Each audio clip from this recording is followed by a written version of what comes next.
अब 16.4 का पिछली वीडियो में हमने पार्ट ए किया था। अब इस वीडियो में हम क्या करेंगे, पार्ट बी करेंगे। तो यहाँ पे वो क्या कहते हैं, the IQ of the college students are known to be normally distributed.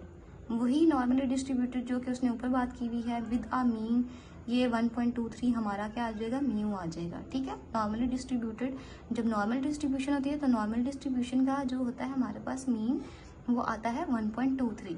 फिर वो कहता है अ रैंडम सैंपल, यहाँ पे उसने क्या बात कर दी है, सैंपल की। वो कहता है a random sample of 49 students. वो कहता है 49 स्टूडेंट्स, रैंडम सैंपल है। सैंपल क्या हो जाएगा हमारे पास, 49 क्या है हमारे पास, 49 स्टूडेंट्स क्या आ जाएंगे ना, एन आ जाएगा, एन इक्वल्स टू 49। वो कहता है शो द एवरेज, सैंपल की एवरेज किससे शो हो रही है, एक्स बार, जो कि हमारे पास 120.67 है और उसका एस क्या आ रहा है 8.44। उसने क्वेश्चन हमें एज इट इज उठा के दे दिया। फिर वो कहता है test the hypothesis that mu equals to 1.23 against the alternative. Alternate यहाँ पर क्या मीन होता है, हम क्या समझते हैं ऑल्टरनेट को, हमारा ऑल्टरनेट होता है H1।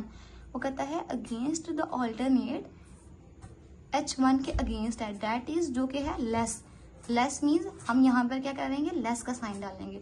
और अल्फा उसने कितना दिया हुआ है 0.05। ठीक है, अब इसको हम सोल्यूशन इसका करते हैं। अब मैंने ये सारा डाटा क्वेश्चन का उतार लिया। ठीक है, जो जो उसने मुझे दिया हुआ था। अब ये क्या उसने बोला था, उसने क्या है एच नोट जो है म्यू इक्वल्स टू 6 पॉइंट, उसने क्या है म्यू इक्वल्स टू 1.23, वो क्या है अगेंस्ट द ऑल्टरनेट। ये जो मेरा H1 है ये मेरा क्या होता है, अगेंस्ट होता है। वो क्या होता है against the alternate that is less.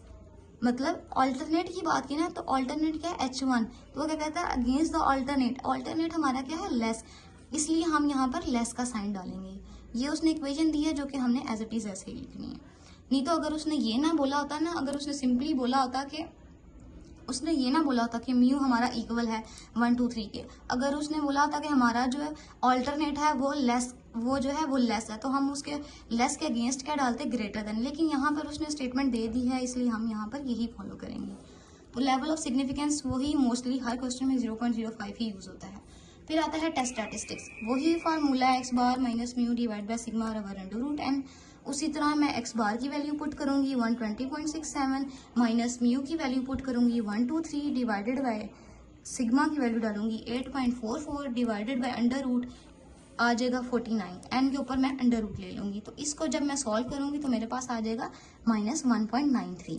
अब आता है क्रिटिकल रीजन की बात आती है। अब प्रीवियस क्वेश्चन में क्या था, हम क्या कहते हैं कि जो हमारा जो क्रिटिकल रीजन का ये वाला जो है ना, ये क्रिटिकल रीजन का जो साइन होता है, कभी क्वेश्चन में हमारा ग्रेटर का साइन आ रहा था, कभी में लेस नहीं आ रहा था, यहाँ पर हमें कंफ्यूजन होती है। तो ये जो हमारा क्रिटिकल रीजन का जो है ये साइन है वो किस पे बेस करता है, हमारे H1 पे।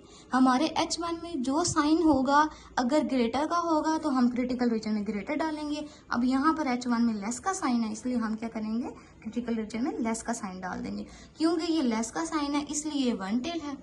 ठीक है, तो वन टेल में हमारे पास क्या होता है, हम z को मोड में नहीं लिखते, सिर्फ खाली z लिखते हैं। अब हमारा ऑल्टरनेट क्योंकि लेस था तो यहाँ पर हमने लेस का साइन डाल दिया और हमारे पास आ गया वन टेल है, इसलिए सिंपली z अल्फा लिख देंगे। तो अब z जो मेरा कैलकुलेटेड है वो मेरी क्या वैल्यू आई है 1.93 माइनस यहाँ पर लिख दिया। अब z अल्फा की जब हम 0.05 को वन टेल में देखेंगे z के टेबल में तो हमारे पास क्या आ जाएगा 1.645। ये जो है ना टेबल डायरेक्ट बुक पे दिया हुआ है जिसमें लिखा होता है वन टेल और टू टेल और एक तरफ लिखा होता है 0.05 0.01, उन्होंने ऐसे वैल्यूज दी होती हैं। तो हम सिंपली वहां से ये वाली वैल्यू उठा के डाल देंगे यहाँ पर। अब हमने क्या करना है, अब हमने देखना है कि -1.93 छोटा है इससे। अब देखें ना माइनस है ना, तो ये वाली वैल्यू क्या है, छोटा है इससे, तो ये स्टेटमेंट क्या है, ये ट्रू होगी ना स्टेटमेंट, क्योंकि हमारी ये वाली जो वैल्यू है ये छोटी है इससे, क्योंकि सेंटर में लेस का साइन है तो ये स्टेटमेंट ट्रू होगी। तो अब इसका हम कंक्लूजन कैसे करेंगे, the calculated value z equals to -1.93 falls in the critical reason.